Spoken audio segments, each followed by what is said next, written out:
हज़रत आयशा से रवायत है कि आपने फरमाया, अल्लाह की लानत हो यहूदियों और ईसाइयों पर, उन्होंने अपने अनबिया की कब्रों को सजदागाह बना लिया।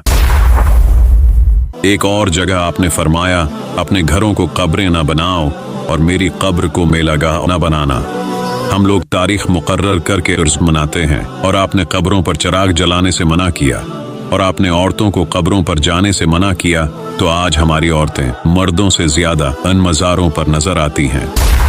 मुसलमानों की एक बड़ी तादाद ये अकीदा रखती है कि औलिया इकराम और बुजुर्गानी दीन की अगरचा वफात हो जाती है, मगर ये लोग इल्म गैब इस्तिताअत रखते हैं और लोगों की मदद करते हैं।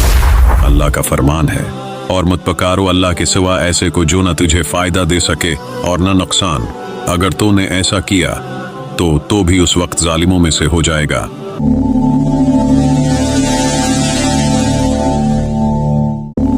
हज़रत आयशा से रवायत है कि आप